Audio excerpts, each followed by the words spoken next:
Dobar dan vsem skupaj.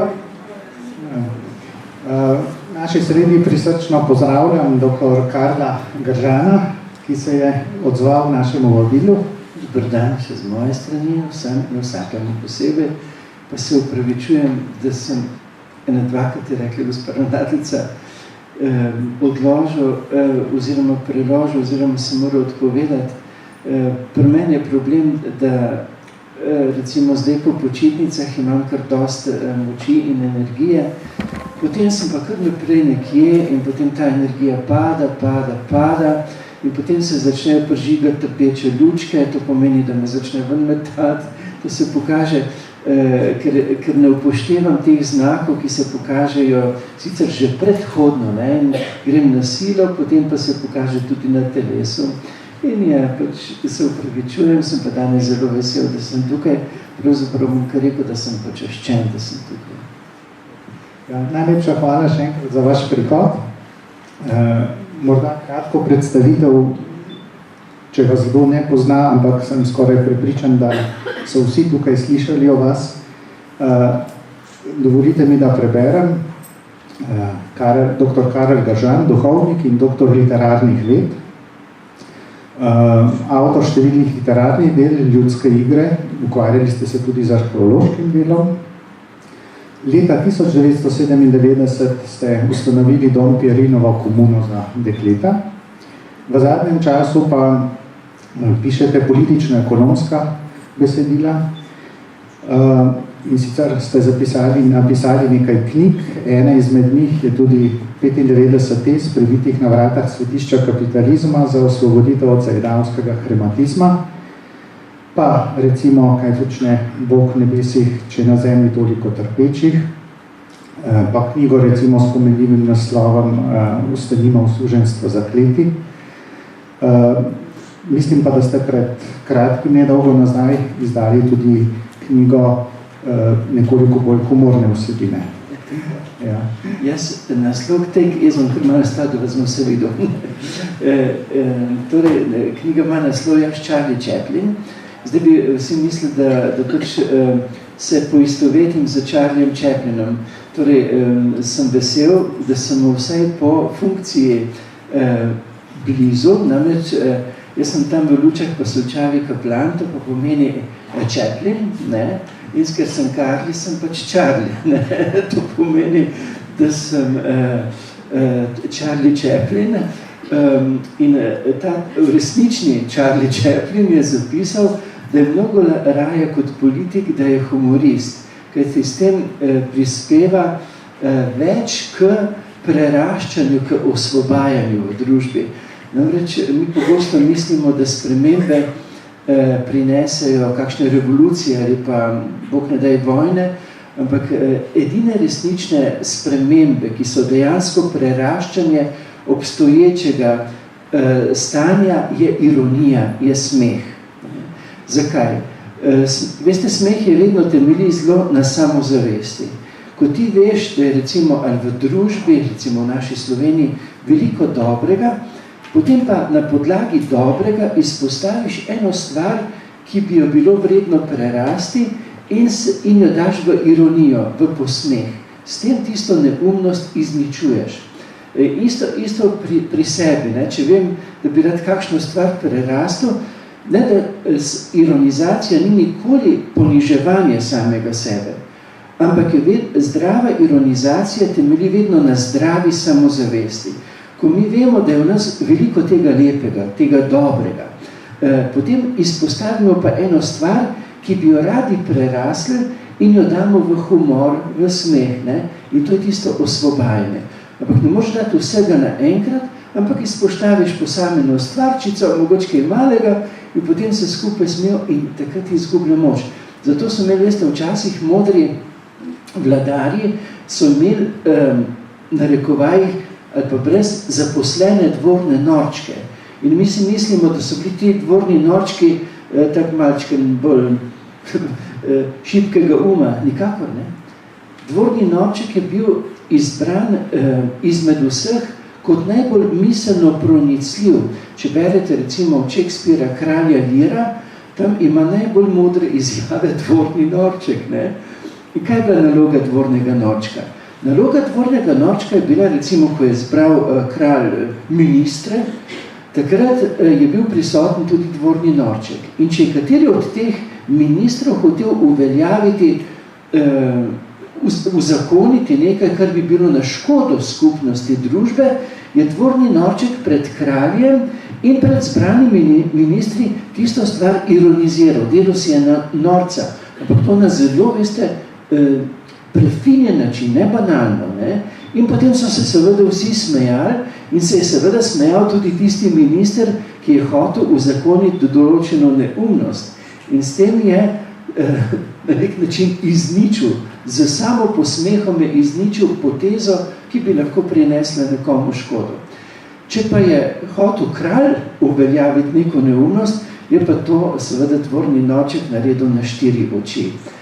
Ne pred vsemi, ne, ker kralj je le kralj bil, ne, ampak pred 4 očmi in kralj mu je dal dovoljenje, oziroma ga je zaposlil za to, da je dejansko preprečeval, da bi se uveljavila določena neumnost. In ta služba dvornih norčkov se mi zdi zelo aktualna.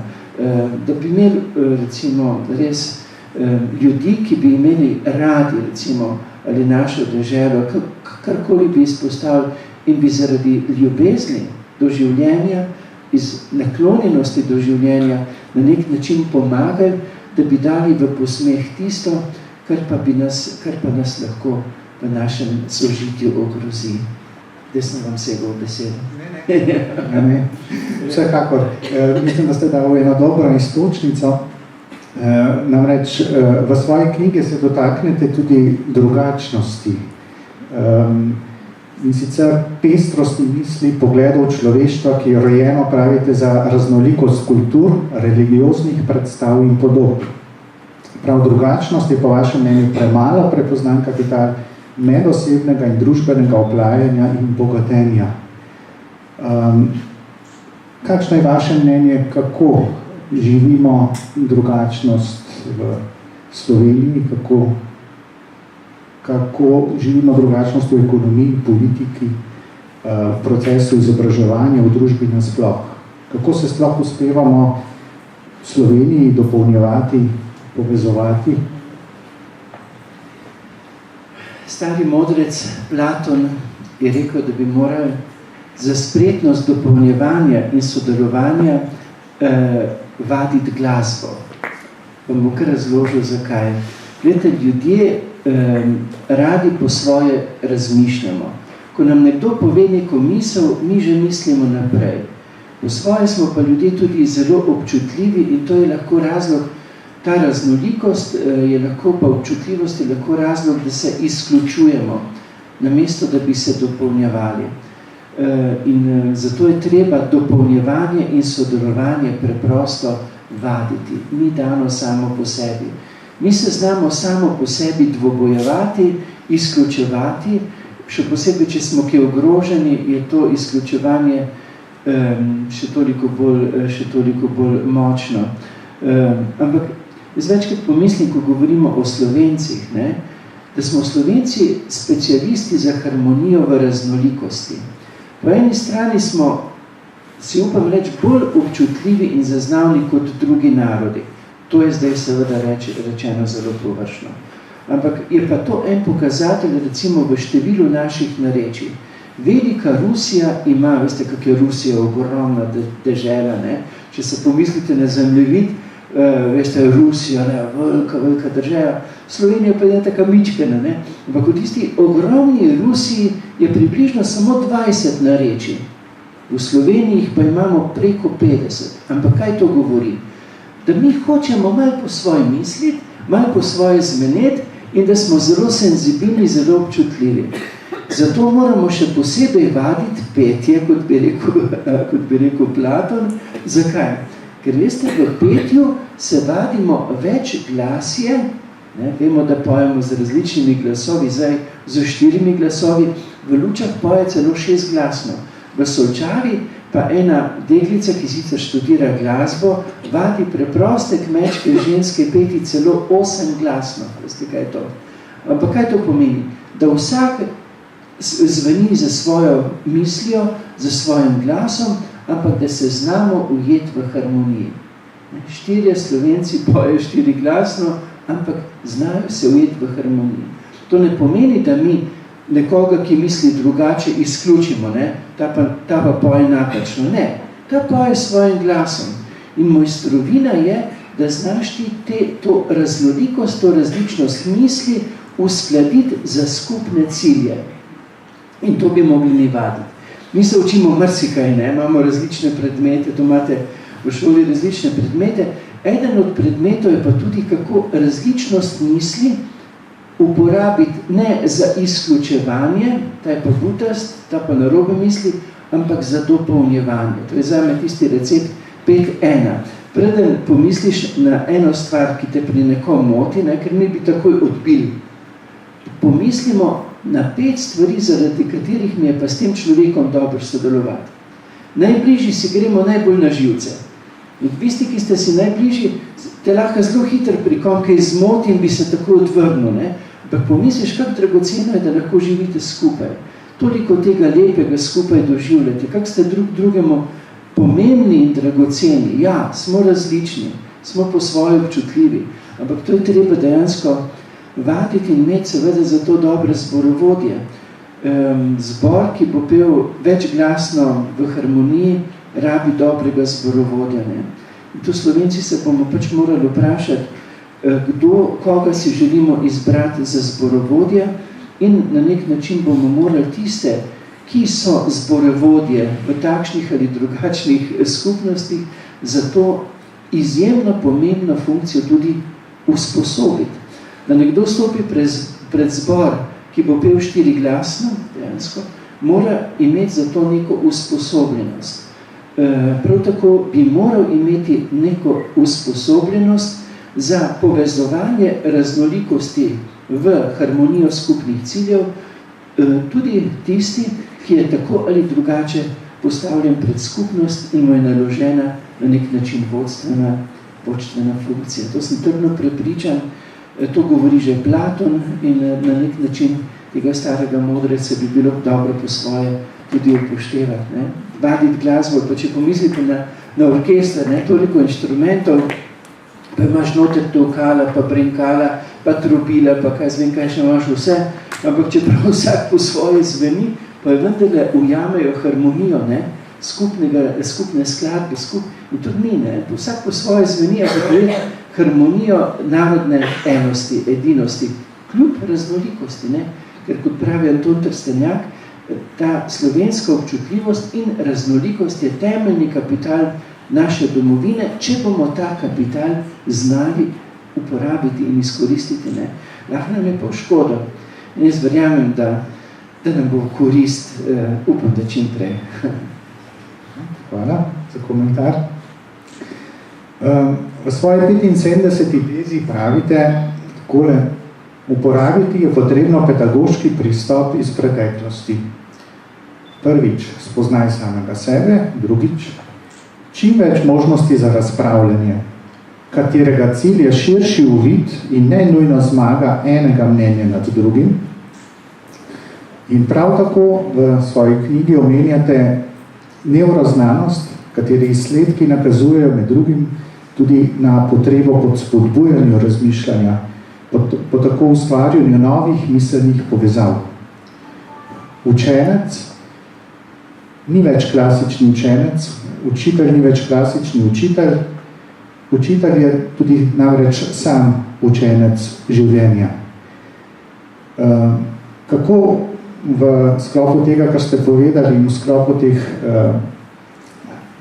sprememb oziroma danosti, ki jih obstajajo v družbi, gledate na izobraževalni sistem, ki ga imamo danes v Sloveniji, kakšne so vaši pogledi na to, morda kakšni poudarki, komentarji? No, to bom zelo kratek. Prepričan sem, da bo čez čas izobraževalni sistem, to ne mislim samo na šolskem, ampak na celostni izobraževalni, oblikovalni sistem totaliter aliter, popolnoma drugače. To v bistvu, veste, ko nekaj raste že nekaj časa v smeri, ki ne rojeva dobrih sadov, potem je potrebna sanacija, recimo, če govorimo o drevesu, ne, je potrebna kar korenita sanacija. Sam sem prepričan, ampak tudi na podlagi raziskav, da bo potrebno ovrednotiti 96% mladih, ki so sedaj podcenjeni. Namreč raziskava kaže, da je 98% otrok visoko nadarjenih v postopu v proces izobraževanja. Kot take jih proces izobraževanja v sklepu prizna samo 2%. Ne bom več komentiral, ne? Ampak komentiral bom samo to, da je naša civilizacija zašla v slepo ulico, tisti trenutek, ko smo začeli visoko ceniti samo visoki inteligenčni kvocient IQ. Tega ima visoko razvitega samo 2% populacije. Ampak inteligenčnih IQ, torej rečemo temu poenostavljeno, inteligenca pomnjenja, tega pametovanja, je samo ena od inteligenc. V medsebojnem sožitju pa je pomembna vsaka inteligenca v dopolnjevanju. In ni samo, se spomnite, pred leti je šla knjiga Čustvena inteligenca in bil to veliki boom. A ja, tudi čustvena inteligenca obstaja. Inteligenca je cel kup. Inteligenca je tudi ne samo čustvena, je estetska, je socialna. V socialni inteligenci imaš cel kup podinteligenc, je praktična, je tehnična, je duhovna, inteligenci cel kup. In če bi nam zdaj postregli skodelico čaja, bi mi poskusili čaj in v radovednosti bi rekli, aha, kaj je to notri? Mogoče bi bila poudarjena za svežino, no, zdaj ni več tak, meta, je bolj hladno, mogoče bi bil zdaj bolj šipek, kakorkoli. Določeni sestavin v čaju določene sestavine bi bile bolj poudarjene, določene bi bile v poltonu, določenih pa ne bi bilo. Vsak človek je svojski koktejl inteligenc. In inteligentno bi bilo, če bi mi ovrednotili in prepoznali inteligentnost slehernega človeka in ga v razvoju njegove osebnosti primerno spodbudili, da bi tam, ker ima dar, seveda ta človek znal, zmogel v samozavesti sebe tudi razvijati. Poleg tega ni najbolj pomembna ta razumerska inteligenca za srečo ljudi. Veste, imamo veselje in imamo srečo. Veselje, če dobiš lepo oceno, sreča pa je, če te ima nekdo rad v tvoje resničnosti. To je bistvena razlika. Slovenci imamo izjemno izrazoslovje, recimo tudi luč pa svetlova, popolnoma različno, ampak mešamo, celo v Svetem pismu prevajamo za luč, pa bi mogla biti svetlova. Ne? Torej, sploh ne ločimo pojmov, ki so nam dali. Isto sreča in veselje, to je totalno drugače. To je bistvena razlika, ne? In zdaj mi kupujemo srečko na loteriji, da bomo srečni. Ne, vesel boš samo, če boš zadev dobitek. Ne? Srečnje pa, če imaš nekoga, ki te ima rad. Sreča je nekaj popolnoma drugače, je v srečanju. Ne? In tu bi morali te pojme znati ločevati. In za srečo v življenju sploh ni najbistvenejša inteligenca, ta IQ. Ne? Mnogi nacistični voditelji zločinskih diktatur so bile visoko izobražene osebnosti. Recimo, eden največjih filozofov, Heidegger, je bil navdušenec nad Hitlerjem. Pa ga smatram, pa je bil veliki konflikt, kaj naj s tem človekom naredijo, ne, ki je zelo pameten po vojni, in pa so ga da neki v osamo, pa so ga počasi puščali nazaj predavati, je bil pa navdušenec nad Hitlerjem. Ne. Kaj ti pomaga, če si pameten, če pa ne, tvoj srček pa globina tvojega duha ni razvita, ne? Zato, da si ti srečen v življenju, veste, je pomembna čustvena inteligenca, pomembna duhovna inteligenca. je pomembna praktična inteligenca, ja, tudi racionalna, ampak če bi v tem koktejlu, ne, ki ga čaja, oziroma koktejlu inteligenc, je ta IQ sploh ne na prvem mestu, niti na drugem, niti na tretjem, mogoče tam 5., 6., 7. Mi smo pa zdaj sam pamet ven potegnili, ne? Ampak mi moramo gledati, da bomo na tem svetu srečni, da bomo srečno živeli, da bomo znali imeti razvito to empatijo, sočutje, ne samo do med seboj človek, ampak tudi, da bomo imeli razvito sočutje do živali, da bomo imeli razvito sočutje do vsega, kar nas obdaja, do rek, do potokov. Razumete? Ampak zato je potrebno vrednotenje, ne? Kar pa ceniš, to tudi oceniš, ne? In če bi cenili te preostale inteligence, če že ocenjujemo, bi nas tudi tukaj morali oceniti, ne? Drugače pa, tu sem jaz, v prihodnosti imam načrt napisati 95 v procesu izobraževanja. To ne pomeni samo v šoli. Ampak, glejte, vi, ki ste v tem zavodu, ne? Vi ste v tem, da ste čudoviti vsak v svoji zgodbi, ste tudi na nek način poslani, da srčite čas in prostor. Vi ste temeljni kapital družbe, ne? Družba se bi morala tega zavedati, kako ste dragoceni, ne? Indijanci so rekli, sveti ljudje so to. In so imeli v posebnih čislih, ker so potrebni v družbeni sreni, da ne izumre srčnost, da ne izumre naklonjenost, da ne izumre sočutje. Ali vas postavijo na piedestal, ne? Ali vas dovolj vrednoti, jaz to ne vem, ne? Ampak razumete, totaliter aliter, če govorim popolnoma drugače proces izobraževanja, kot bo v prihodnosti.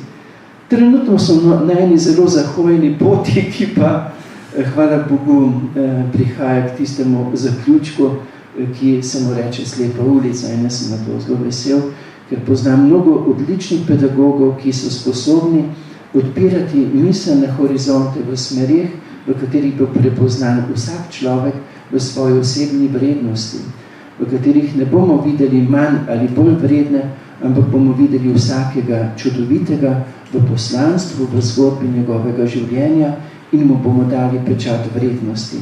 Na eni strani odkrili fantastičen si, čudovici, na drugi strani pa bomo znali človeka objeti tudi v nemoči in ga spremljati v celoviti resničnosti. To vam govorim tudi iz svojega izkustva. Tu smo v telovadnici, ne? Jaz sem takoj pogledal, če je tukaj kje koza, ne? Jaz imam zelo take, bi rekel, zanimive spomine na kozo, to je tista, veste, ko preskakuje, zdaj tukaj tega ne vidim, niti konja ne vidim, obstaja koza, ne? Zakaj sem pogledal za kozo? Jaz sem dislektik in to zelo težek dislektik, ne? Ki med drugim, ne, prej je omenil Tomaž, da pač sem doktoriral na slovenistiki, mene so hteli zaradi slovenščine poslati na posebno osnovno šolo. Veste, ker če si dislektik, je to vse mogoče. Sploh ne vidiš razlike. Jaz nisem videl razlike med jejem, ki je tako obrnjen, pa tako obrnjen. Da ne govorim o najbolj zagonetni črki, to je pa N, ne. To še pa zdaj sem čez zmeden, ampak nič ne moti to, ne. Če si prepoznan in če si spremljan in te imajo radi v tvoji celoviti resničnosti. Moja celovita resničnost je pa tudi, da sem dislektik. In kaj je bilo s kozo? Koze nisem nikoli preskočil. Edino enkrat sem jo v celi karieri zajahal. Ponavadi sem jo odrinil, celo prevrnil, enkrat zajahal, ampak zakaj? Zaradi odskočne deske. Zdaj bi pa rekli vsi pedagogi, ne, ki niso dejansko vključili v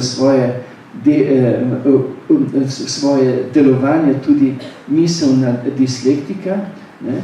Ja, odskočna deska ti pomaga, da lažje preskočiš kozo. Pri dislektiku ne. Kajti ti, če razložiš dislektiko, boš tekel do odskočne deske in potem bo začel s levo oziroma z desno nogo, 1, 2, 3, pa preskočiš.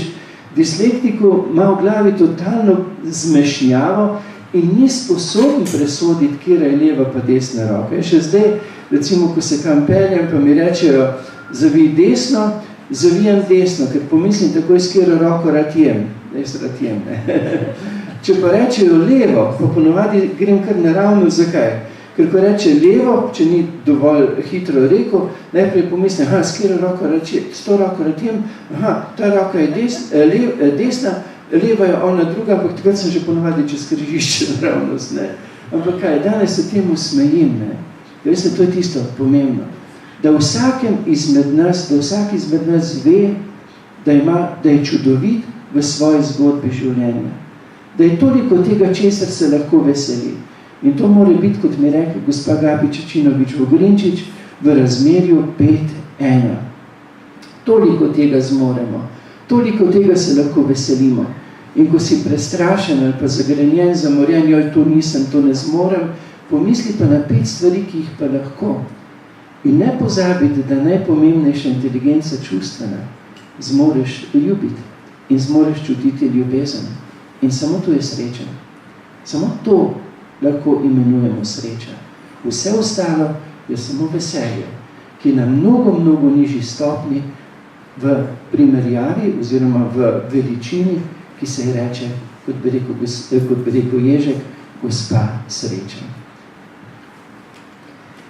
Eden izmed povodov, da smo vas povabili k nam, je bila tudi izid vaše knjige 95 tez prebitih na vrata svetišča kapitalizma za osvoboditev od zajedavskega krematizma.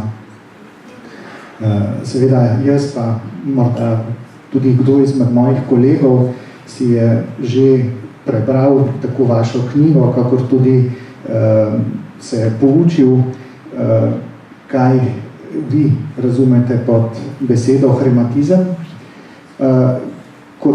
Kot vidim, vam je v bistvu pomemben sleherni človek, še posebno tisti, ki so najšibkejši in po najšibkejšem dejansko merite v narekovaju razvitost neke družbe oziroma razvitost neke ekonomije. Pa bi želel, če dovolite, vas vprašati, kaj je torej tisto, kar vas v današnji ekonomiji moti, seveda tudi marsikaj mene in kolege tukaj, ampak da nam razložite malo ta koncept, te tako imenovane hermatistične misli. Veste, kaj me moti? Da nimamo koša za ločevanje odpadkov. Pa ne mislim tistega koša, ko ločuješ papir pa plastiko, ampak da ne ločujemo pojmov. In dokler ne bomo ločevali pojma, kot sta ekonomija in hermatizem, nas bodo izkoriščali in izrabljali v imenu ekonomije, ki to ni, ker je hermatizem. Zopet se vračam starim modrecem, Platon, Aristotel, o tem govori že Tales iz Mileta, tam 6.-7. stoletje pred našim štetjem. Kaj je ekonomija? Ekonomija v grškem pomenu besede vključuje 2 pojma, to pa je dom in zakon. Ekonomija je ohranjene zakonitosti, po katerih se slehernik počuti na tem planetu, sem hotel reči, ampak ožje v naši domovini ali pa še ožje v neki skupnosti, kakor doma. Torej, poskrbljeno je za vse. To je temeljna ekonomija. To ne pomeni, da imamo vsi enako. Vsi imamo pa dovolj. Vsi so v odnosu medsebojne spoštljivosti, pravičnosti in odgovornosti, še več. Že stari modreci vključuje tudi tukaj odnos do stvarstva. Mi nimamo dobene pravice izkoriščati stvarstvo na ta način, da ga uničujemo. V ekonomiji je pridobitev, je zbiranje kapitala, je kopičanje kapitala posameznikov omejeno glede na skrb za vse. V hermatizmu to ni. Hermatizem je družbena oblika, v kateri večina, ne samo ljudi, ampak tudi preostalega stvarstva, v bolj ali manj suženjskih razmerah dejansko služi za peščico izbrancev. In danes ima 8 ljudi na tem svetu toliko kapitala kot revnejša polovica človeštva. In tudi danes bo, tako kot vsak dan, umrlo zaradi revščine, govorimo samo o otrocih, odraslih sploh ne upoštevamo v tej statistiki, 36 000 otrok vsak dan. Ampak to sploh ni več podatek. Razumete? In sedaj na globalni ravni obvladuje ta svet koncept hrematizma in še zdaleč ne ekonomije. Ampak ta hrematizem, ta beseda je celo izginila, celo veliki slovar tujke nima, tak debel špeh, pa ni besede hrematizem, no zakaj? Zato, da se lahko ta v posledicah tudi zločinski koncept predstavlja za edino možno rešitev ekonomije. In tu je največja globalna prevara, ki trenutno obvladuje ta svet. Zato je nastala ta knjižica 95 tes. Pred 500 leti je pač Martin Luther hotel osvoboditi misel človeka iz koncepta zastraševanja v imenu Boga. Danes je treba osvoboditi misel človeštva iz koncepta tega zločinskega, v posledicah zločinskega koncepta, ki se razglaša za Boga. Tam takrat je bil Bog strah in trepet, zdaj pa je ekonomija strah in trepet. Veste, celo zračunajo so, Zračunajo so, koliko procentov mora biti revnih držav, koliko procentov mora biti revnih ljudi v neki skupnosti. Veste, koliko je ta procent? To so zračunali pod tisti, ki služijo temu konceptu hrematizma. To so, veste, najbolj izvrstni psihologi, sociologi, antropologi vseh vrst. Izračunali so, da mora biti ta procent 23. In veste, koliko je ljudi v Evropi na robu revščine, ker smo mi zelo precizni, 119 milijonov, točno 23%. To je zločinsko, to je podlo. In dokler mi tega ne bomo ozavestili, dokler mi ne bomo ločevali pojmov, nas bodo izkoriščali po edinih možnih rešitvah ekonomije. In zdaj treba tem, ki so na odgovornih pozicijah, zastaviti eno vprašanje. Ali ločujete hrematizem in ekonomijo? Tudi sedaj v ekonomiji je veliko dobrega, ampak iz tega koncepta bi bilo treba marsikaj vršiti ven v koš, na katerem piše hrematizem. In dokler tega koša ne bomo imeli, nas bodo usužnjevali. Vedno bolj prefinjeno. Veste, to so cele taktike, kako manipulirati človekovo pozornost. Ko si ti na minimalcu, se to ne pomeni, da ne bi mogli dati 100 evrov pa 200 evrov več lahko bi dali. Nič ne bilo škode, ampak takrat bi imeli ljudje čas za razmišljati.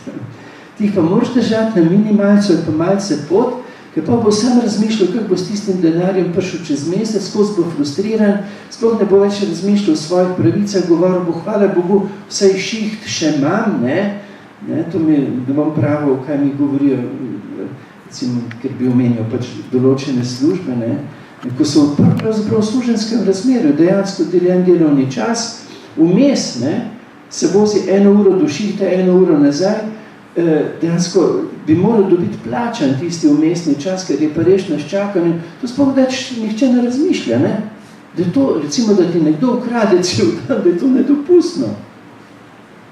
Moral bi imeti plačan tisti vmesni čas, ker si načakajo.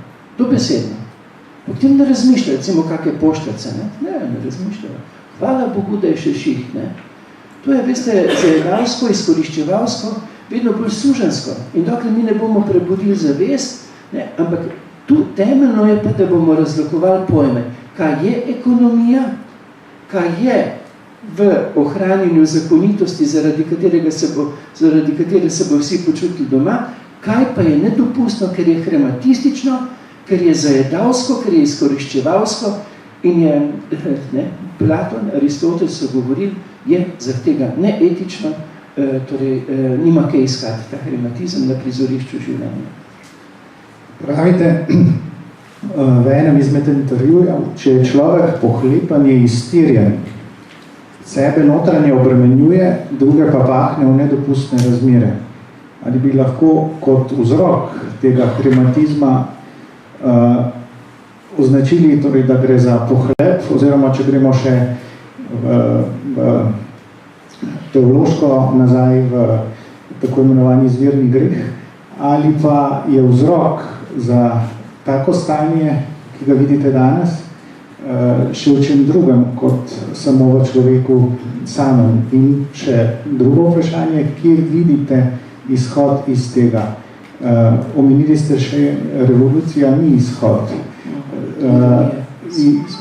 Tako, ja. Glede, temeljno je, zopet bom na procesu izobraževanja. Dokler je proces izobraževanja samo takšen, kot je zdaj, en tale zgornji štuk, ne, da polnimo, pedagogika je doživljajska pedagogika. In mnogi, ki hočejo več, dejansko jim manjka na čisto drugem področju. Recimo, da jim manjka na čustvenem področju. Ne. Recimo, jaz, ko sem živčen, kam grem, odprem hladilnik in se naredim sendvič. Ne. Nadomeščam. Ampak kaj nadomeščam? Nadomeščam sprehod, nadomeščam sprostitev. Tako ljudje, ki jih nimajo nikoli dovolj, gre za eno nepotešenost, ampak ne v denarnici, ampak čisto na drugih ravneh njihove eksistence. Je to čustvena, je to duhovna, je to, kaj zvem, gibalna, ne? Ampak zdaj, oni preprosto, veste, niso nam pomagali prepoznati samega sebe. V celoviti paleti naših doživljanj in kako določeno potrebo potešiti, umiriti, kako vzpostaviti to celostno ravnovesje človeka. In potem pač nekdo nadomešča z alkoholom, nekdo nadomešča z sendvičem, nekdo nadomešča, da nima nikoli dovolj. Ampak veste, on res nima nikoli dovolj. Poznam enega izjemno bogatega človeka, ki je povabil, se ne poznate tudi čisto na drugem koncu Slovenije, ki nas je povabil prijatelje na kosilo, s tem, da je rekel na koncu, da bo vsak sam plačal. Ampak on res nima nikoli dovolj, ampak veste, on ima že ogromno. Ampak nima, on je skozi ogrožen, skozi mu nekaj manjka, ne? In če bo mogel dati za eno žemljo tistih 50 centov, bo čiš živčen, čeprav ima plačo v 1000 evrih se meri, ampak on bo zelo živčen, ker ga to eksistenčno ogrozi. Je revež, je, ne? Veste, tisti bogati, ki imajo na milijone dolarjev ali pa celo milijarde, kaj znam, koliko imajo, so v bistvu, ker jim skozi manjka. Na zadnje sem pa prav, da je res problem, ko more tam natankati en svojo jahto, en Srb, jaz ne vem, kako se piše, stane 1 milijon evrov, samo da en tank za svojo jahto da mu napolnijo gorivo. Moj avto je poln na 45 evrov, ima že poln tank, ne? On je res revež. Veste, ko gre on tankat, veste, kak izdatek ima, ne? Ja, veste, problem je dovolj in da si potešen. Temeljna potešenost, veste, se pa meri tudi po tej notranji zadovoljnosti, ne? In za to notranjo zadovoljnost je treba skrbeti, ne? In to notranjo zadovoljnost marsikaj napolni. Greš recimo na sprehod, greš prijatelju, spiješ, ne vem, a pijete že kavico, ne? Meni pomeni veliko kavice, ne? Spiješ kavico, poklepečeš, se začutiš v sočutju, kaj prebereš. Lejte, toliko tega je, kar ti prinese, veste, tisto dodano vrednost. In ponovadi dodana vrednost ne stane veliko. Jaz, odkar sem na konjskem, po možganski kaplji, sem jaz zdaj kaplan v Lučah, pa Sočavi živim pa na samem na Konjskem vrhu, jaz nisem šel še nikamor na dopust. Ampak moj dopust je, veste kaj, da grem tam ob potoku, pa se dol usedem, pa gledam detajle. En cvet, enega hroščka, poslušam šum vode in mi je tako fajn. In bolj prihajajo ljudje, ki so bili ne vem kje vse in mi pripovedujejo, kaj vse so doživeli. Veste, se meni zdi tudi tisto toliko na kupu, da mi gre že meni na bruhanje, ko jih poslušam. Pa si mislim pa, kdaj jim bo dejansko bojo ugotovili, da je za srečo potrebno, da je za srečo dano zastonj. To je bližina, to je sočutje. To je pot, ne rabiš biti zafrustriran, da bi mogel iti na Dubaj, na tisti otok Palme, kaj že ima tam, ne? In boš pol srečen, ne? Ne. Sreča je danost, v srečanju, ne? V sočutju. Z enim cvetem se spomnim, ko sem bil v vojski, takrat je pač bilo nas veliko na tisti betonski pisti, ampak veste, v eni reži med betonom je zrastel en majhen regratov cvet. In jaz sem bil gledal tisti regratov cvet in ga ne bom nikoli pozabil. Bil mi je dovolj en regratov cvet, da opaziš nekaj, kar ti je dano kot lepo. Kjer bi hotel imeti cel razred prijateljev, jih ima premalo. Kjer pa sreča enega ali dva, v katerem se umiri, pa mu je lepo, je pa bogataš. Srečen je tisti, vesel je lahko tisti človek, ki ima dovolj. Za dovolj pa je pomembno samo dovolj. Tisti, ki še nima dovolj, pa že ima dovolj, dejansko hoče zapolniti svoje hotenja, svojo nepotešenost na napačen način. Škoda, ker gre mimo in sreče preprosto ne bo našel, jo je zgrešil. Bila mu je pred nosom. Omenili ste, sreče ne bo našel in bila mu je pred nosom. Leta 1997 ste ustanovili Dom Pierinovo komuno za dekleta. Verjetno ta dekleta tudi niso bila na začetku srečna. Kaj jim je manjkalo? Več ali manj ste že omenili. Hkrati pa, kakšna je vaša izkušnja iz tega časa oziroma Meni so rekli, da bi mogel iti, ti mladi so mi rekli, da bi mogel iti za 3 leta v komuno, da bi postal bolj srečen. Veste kaj, da bi vadil tisto razmerje 5-1. Na eno, kar me moti, kar sem zamorjen, da bi znal ozavestiti, ampak to celostno. To je ta doživljajska pedagogika, tudi začutiti 5 stvari, ki so mi pa dane in se jih lažje sedim. Mi se moramo, veste, to je šola. Jaz vadim zdaj že par let, več kot 3 leta, in jaz bi mogel biti v komuni več kot 3 leta. Ne? Že vadim par let, pa še vedno zjutraj pomislim, kaj bom moral.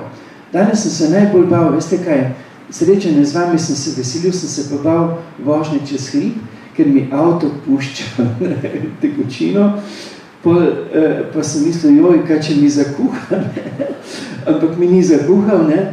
Ampak najprej sem se bal, najprej pomislim to, kar je strah, kar je teža, kar je tisto, kar je neprijetno. Ne? Zjutraj, ko se zbudiš, je to dobra vaja. Ali pomislim tudi v razmerju 5-1 na tisto, česa se pa lahko veselim, kaj me čaka prijetnega. Pa to je treba vaditi. Veste zakaj? Ker nam so zelo izostrili misel, da vidimo to, kar še ni. In potem kar naprej vidimo to, kar še ni, kar nimam, kar ne zmorem, kar mi ni dano, ne vidim pa to, kar lahko. Sem prvič v tej vaši šoli, ampak ko sem stopil noter, sem to vašo šolo začutil bolj kot dom. Kot eno obnebje, tako lepo se nisem še počutil nikjer, ko sem stopil v kako šolo. Ne? Ker tisti prvi vtis je zame zelo pomemben. In ko sem se peral, vse je izgledal, vse kot šola bi lahko rekel, ampak sem zaznal nekaj več. Ne? Recimo, videti, kaj hočem reči, videti tisto več, kar se lahko veseliš. Ne? To so mi rekli mladi v komuni in sem mi povedal še pa ene stvari, ki so zelo, zelo pomenljive in bi sploh mogoče ne misli, da so odločilne, da nekdo ne postane zasvojen. In sicer v komuni, ko priješ, je mogoče zgleda, da je življenje kar strogo, ampak ni strogo brez razloga.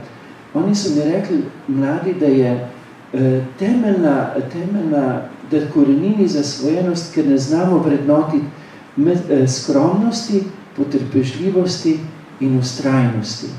Kaj to pomeni? Glejte, pri nas, da ti dosežeš neki cilj, se moraš truditi. In ko dosežeš tisto, kar si se trudil, se sprožijo endorfini. To so hormoni sreče in si ti zadet za zadovoljstvom, ti paše. In recimo ljudje, ki ne obvladajo ustrajnosti, da se moraš za nek cilj potruditi, ki hoče imeti takoj zastonj, ne da bi se trudil, ta ne bo doživel te naravne doze endorfinov. Mi pa smo po svoji naravi, naši možgančki so po svoji naravi odvisneži. In mi se moramo navaditi sprejemanje napora, sprejemanje truda, da dosežemo nek cilj. Ker potem se sprožijo endorfini. Mladi so mi rekli, kdor ne zna pridobiti to naravno dozo hormonov sreče, ki ima vedno vse takoj zastonj, brez slehernega truda, ta človek bo iskal zadetek, možgančki ga bodo vodili v zadetek na problematičen način. Isto recimo to pomeni skromnost. Če hočeš imeti vedno poln hladilnik, bo v njem premalo in ne boš vedel, kaj bi mogel vzeti in boš čist nesrečen. Če pa imaš recimo, da jo vzamem za primer, majonezo enkrat na teden ali pa enkrat na mesec, se boš pa vedno znova veselil. In če imaš recimo nekaj časa ni paštete, pa ko jo boš dobil, se boš pašteto razveselil. Razumete? To je ta mojstrovina, ko se zdi v komunah kot strogost, odtegnitev, ampak samo zato, da se potem lahko zopet znova razveseliš. Mi moramo vaditi, imeti vedno vse, da bo srečen, ne. Revščina ne sme biti. Ampak moraš si pa znati ustvariti, recimo, tisti občutek zadovoljstva, ki je, recimo ob nedeljah bomo pa jedli majonezo, pa salamo, ne, recimo, da si izmišljujem, ne. Ampak, če bo skozi vsak dan, bo brez veze, ne bo več imela pravega okusa, ne. To je ta skromnost. V komuni imajo, recimo, enkrat na mesec pico. Ta pica je zelo bodna, veliko mezge, pa tu pa tam kakva klobasca. Ampak veste, jaz tak dobre pice nisem še nikoli jedel kot tam, ker je začinjena s pričakovanjem. Ker na nekaj, ko nekaj čakaš, se potem razveseliš. Na isto potrpežljivost. Če dobiš takoj, ja, recimo, ne, to pravi tudi tele pedagogi, ne, ko otrok, že mali otrok pokliče, se javi, ja, tu sem, pa reč malo počakaj. Ker ko boš potem, mami, lačen sem, ja, v redu, malo počakaj. Ker potem, ko boš dobil en sendvič, bo veliko boljši, ne. Pol pa, ko ste že večji, pa reče mama, rečeš, mami, jaz bi sendvič, pa reče mama, jaz tudi, nared ga še meni. To je pa najboljše. Vi ste sami tudi eno leto živel po zgledu svetega Frančiška brez enega evra v žepu. Ja, to je bilo pa najlepše leto mojega življenja. A bi nam lahko prosim malo povedali o tem? Tudi jaz sem bil najprej v redu bratov kapucinov, kapucini pa živijo po zgledu svetega Frančiška. Sveti Frančišek pa je bil sin bogataša, ki je zapustil vse, zato da bi bil v sočutju življenja. To ne pomeni, da je postal reven, ne. On je postal prostovoljno preprost, zato pa, da bi čim bolj doživel ta stik z naravo, z ljudmi. In tudi jaz sem živel kot pri kapucinih in sem skozi hrepenel, da bi izkusil ta način življenja in potem mi dal za eno leto to dovoljenje. In to je bilo eno leto, ko sem živel v eni bajtici, ki mi jo odstopil en kolega, ni imela elektrike. Živel sem eno leto brez centa v žepu, na poti, kjer sem srečeval ljudi v pristnosti. Veste, to bi mogel napisati roman. To je bilo najlepše leto mojega življenja, edino resnično leto mojega redovništva in res, pa nisem imel dovolj vere, zaupanja, poguma in nisem več te avanture nadaljeval. Ja, bi se izgovoril, da so mi postavljali prepreke, ampak to bi bil poceni izgovor. Ne, jaz nisem imel dovolj ne vere, ne zaupanja, ne poguma, ne radosti do tega pristnega stika. To je bila moja poklicanost. Ne. Jaz imam poklic, zdaj pač sem škofijski duhovnik, pač priznam, da imam hišo, me ne zebe in recimo takrat pa je bila to avantura Evangelija, ki je fantastično leto bilo. Mogoče bom daj napisal roman o tem, ker naprej me sprašujejo ljudje, ne, kamorkoli pridem, vse najbolj zanima, kak je bilo pa takrat. Jaz pa ne morem to nekrat povedati, ker zelo poenostavljam. To leto se pa ne da poenostaviti. Ne. Je bilo res nekaj pol. Takrat sem se tudi srečal z odvisniki. Ne. Takrat sem videl, da je treba nekaj narediti, ker pa sem šel pa na razgovor in tam smo pa odprli prostor opuščene šole za komuno.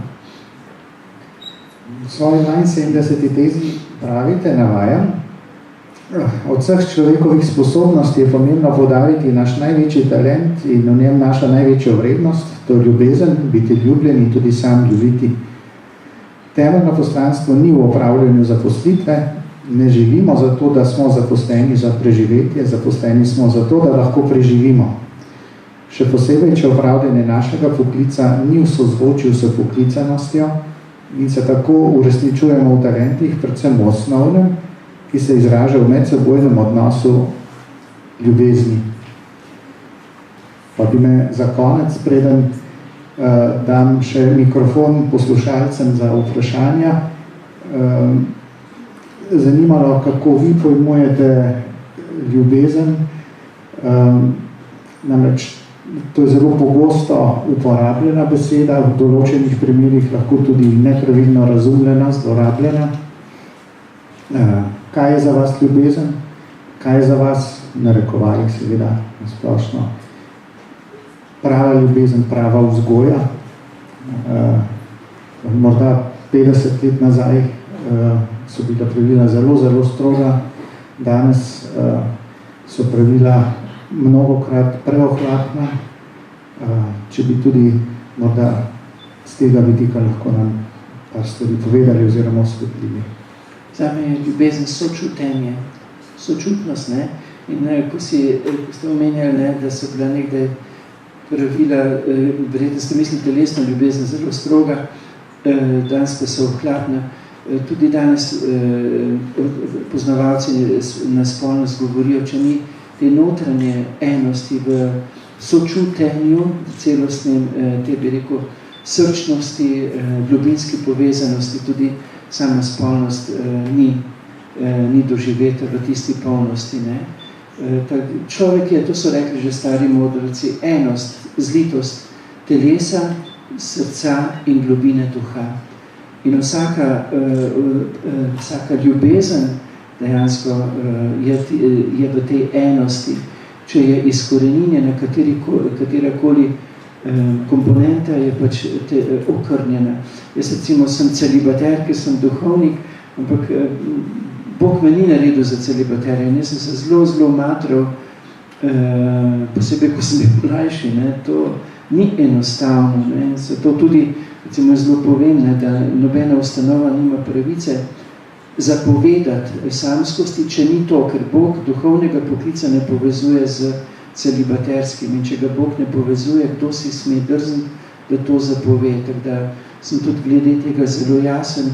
Ampak ravno tukaj je ta komponenta celovitosti, ne?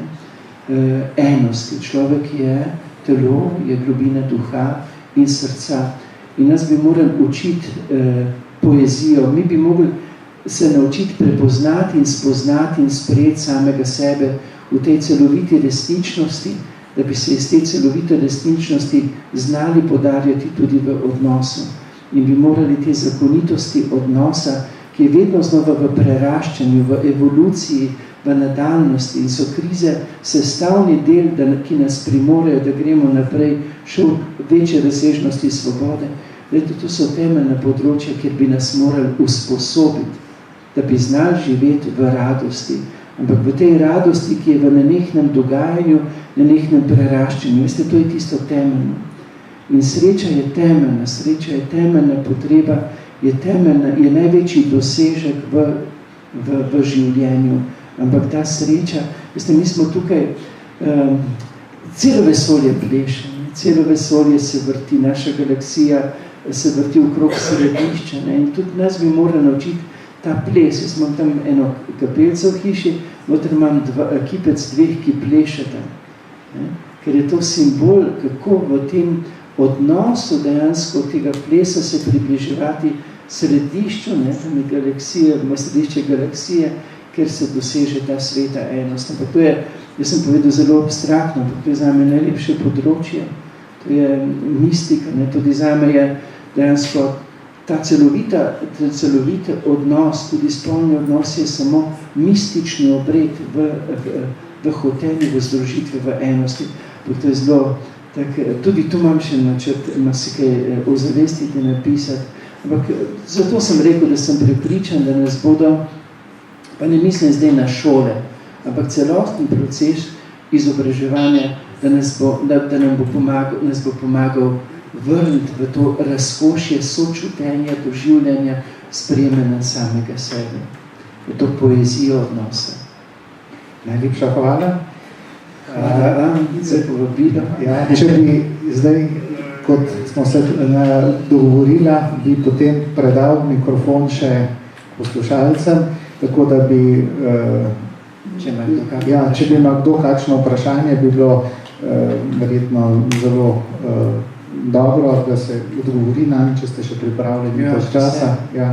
Tako da, ker jaz seveda v teh svojih vprašanjih nisem mogel zajeti verjetno vsega, kar bi morda vsakogar tudi tukaj zanimalo. Tako da, kar prosim, če kdorkoli bi želel karkoli vprašati, da mu prinesem mikrofon in da vprašam gosta. Če ima kdo vprašanje. Sem ponovadi, ko je kdo takle rekel, pa sem vedno predavljal in tako dol pogledal, da ja ne bi mene slučajno pogledal v pričakovanje, da je vprašal.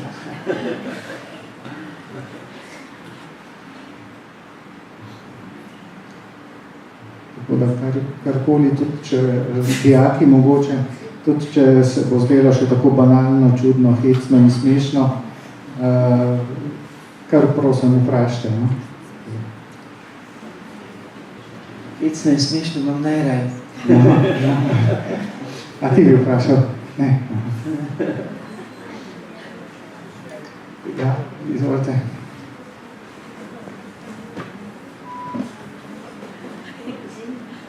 Jaz bi samo vprašala čisto osnovno definicijo hematizma. Ja, čisto preprosto. Hematizem je družbeni koncept, v katerem lahko tisti, ki so prišli na določeno pozicijo, izkoriščajo ostale. To je čisto preprosto. V ekonomiji pa ne smejo. V hematizmu je, kot sem rekel, kopičenje kapitala neomejeno, izkoriščanje neomejeno. Ko si ti prišel na eno pozicijo, potem to izkoristiš in druge izkoriščaš do konca, dokaj se ti ne odprejo, pa te ne odnesejo, pol je pa kakšne odnesli tudi, recimo. Ja, pa ti voditelji te vejo, da to počnejo. Ne, ker je to tako legalno, če priješ na pozicijo, moraš to ponuditi. So med njimi tudi etični, ampak problem je, da samo etičnost ne pomaga, dokler nimamo razčiščenih pojmov. Mi moramo razčistiti, kaj je dopustna ekonomija, znotraj katere se lahko gibljamo, kaj vsi smo zavezani, da ohranjamo in spoštujemo zakonitosti, ki omogočajo, da se vsi počutijo kakor doma. Razumete? Tudi recimo vprašanje brezdomcev pri nas, recimo v Ljubljani, pa kjerkoli so že. To bi lahko čez noč z enim ukrepom rešili, to je brez, ampak ne.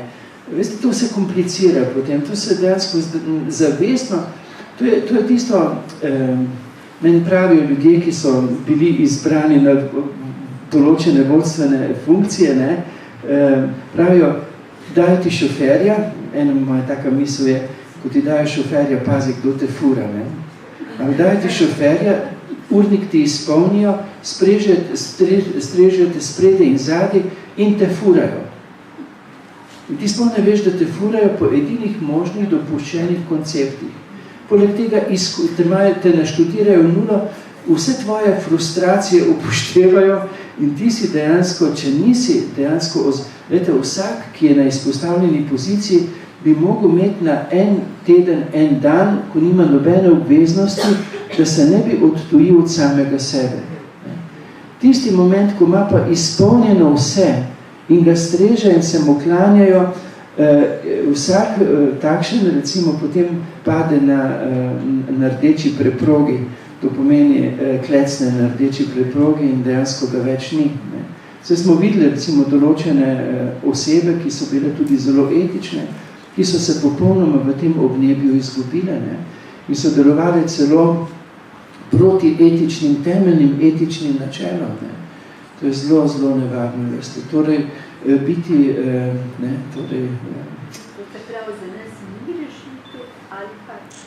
Je rešitev. Veste, kaj je rešitev? Rešitev je tem, da se izjemno prebuja zavest ljudi, izjemno se prebuja, in to je neustavljivo. Budisti pravijo, da smo iz obdobja zadremanosti vstopili v čas budnosti in tukaj je prebujenje dejansko neizbežno. Je pa vprašanje, če nas ne bojo na tej naši urojenosti, v svetovojnosti speljali v vojno oziroma v revolucijo, ki jo vedno financira kapital, hematizem, zato da se ohranja stari koncept. Zato sem rekel, rešitev je ironija.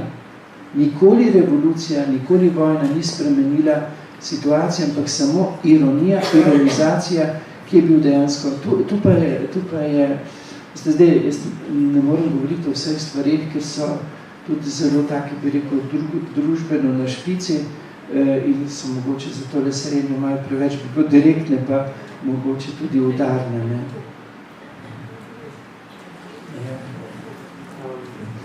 Tukaj smo v šoli, ne, učitelji, jaz sem tudi učitelj ekonomije. Kaj bi nam pa mogoče malo priporočali? No? Govorili ste o šoli, sej tudi čutimo, da ne gre v pravo smer. Mogoče kakšen nasvet za nas učitelje in šolo kot tako, kako se pa obnašati v tem času, kako šolo pelati? No, to bi me zanimalo. Vidite, mi pač živimo, recimo, jaz sem duhovnik, živim v strukturi cerkve. Mi smo ujeti v določene strukture. Vendar je posameznik znotraj teh struktur tudi osebno bitje. In ti se lahko znotraj teh koordinat, ker zdaj ne gre, da bi ti šel pa čist neko svojo glavost. Ne? Lahko pa znotraj v okviru teh koordinat dejansko ti narediš mnogo tega, kar je v naklonjenosti do življenja. Včeraj smo se spominjali Antona Martina Slomška, on je napisal dobesedno: kar se ti zdi v bukvicah kot več, ko govori za učitelja, opusti, kar premalo pa dodaj. Gre preprosto za to, veste, ker vsak izmed nas je vendarle, jaz verjamem, da to, kar govori kvantna fizika, da smo notranje enost, kar govori tudi kvantna fizika, da smo notranje enost. To pomeni, to, kar je pisal že na svetišču v Delfih, spoznaj samega sebe, to je pisal na Apolonovem templju. In ko si stopil v tempelj, ki je predstavljal človeka, zunanjo podobo, je pisal nadaljevanju in spoznal bo svet in Boga. Ne? To pomeni, če nisi tuj lastnemu jazu, lastni srčiki, ti ni nič, kar je nič, kar te obdaje, v čemer si, ti ni nič tuje. Ne? In gre preprosto, veste, da se dogaja potem v človeku to, da zna odgovoriti na klic življenja. Ne? Če nisi tuj samemu sebi. Če si pa tuj samemu sebi, si pa tako formalist in narediš vse pravilno, ampak pogosto preveč mimo življenja.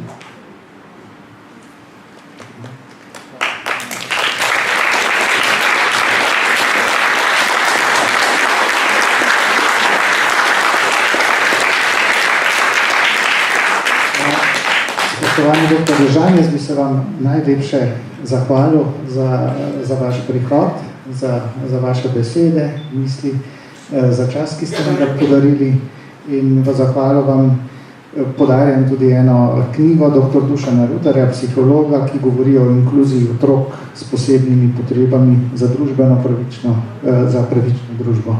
To je pa najlepše hvaljenje, bom z veliko pozornosti prebral. Hvala še enkrat za vas tudi. Hvala za privatile. Pa nekaj se imejte v našem domu.